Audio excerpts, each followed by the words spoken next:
Hello my dear students, I hope you all are doing very well. हम भी बहुत अच्छे हैं। क्लास नाइन्थ का केमिस्ट्री का चैप्टर हम करने लगे हैं। Chapter is journey inside the atom. Atom के अंदर क्या क्या है, क्या जर्नी है, क्या क्या चीज़ें कब प्रूव हुई, क्या क्या एक्सपेरिमेंट्स हुए एटम्स को लेके, और किन किन चीज़ों से उसको निकलना पड़ा, बड़े सारे साइंटिस्ट ने क्या क्या उसका तोड़ निचोड़ निकाला, वो सारी चीजें हम इस चैप्टर में करने वाले हैं। तो सबसे पहले बेटा बात करते हैं मैटर एंड एटम्स की। देखो, एवरीथिंग अराउंड अस, हमारे आसपास जितनी भी चीजें हैं, वेदर वो लिविंग चीजें हैं या नॉन लिविंग है, सब किस चीज की बनी हुई है बेटा? मैटर की। Anything that occupy space that is matter. जो भी चीज जगह ले रही है उसको क्या बोलते हैं? मैटर बोलते हैं, वेदर वो लिविंग हो या नॉन लिविंग हो। तो मैटर किसका बना होता है? छोटे छोटे पार्टिकल्स का, जिन पार्टिकल्स को आप क्या बोलते हो?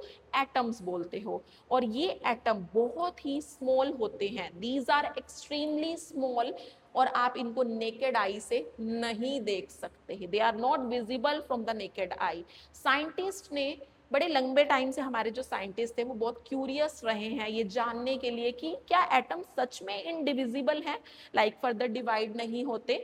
और उन्होंने बड़ा एक्सप्लोर किया है, उसके स्ट्रक्चर को जानने की कोशिश की है। तो वो सारी चीजें ही हम इस चैप्टर के अंदर डिस्कस करने वाले हैं।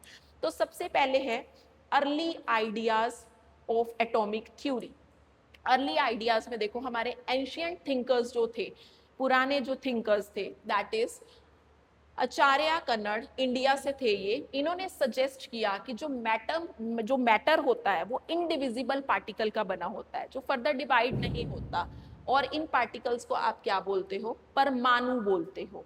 वाइल डेमोक्राइटस एंड ल्यूसिपस जो ग्रीक के थे, इन्होंने बोला इन परमाणु को या इन्हीं चीजों को इन्होंने नाम दे दिया एटम, यानी इनडिविजिबल, जो फर्दर डिवाइड नहीं होता।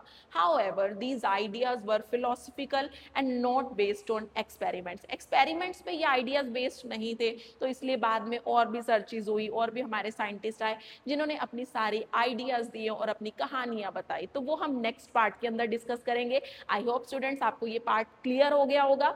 अपने फ्रेंड्स के साथ जरूर शेयर करना ताकि उनको भी इन वीडियोस का बेनिफिट मिल सके और उनका एग्जाम भी बहुत अच्छा हो। Thank you so much student for watching this video. Bye, take care.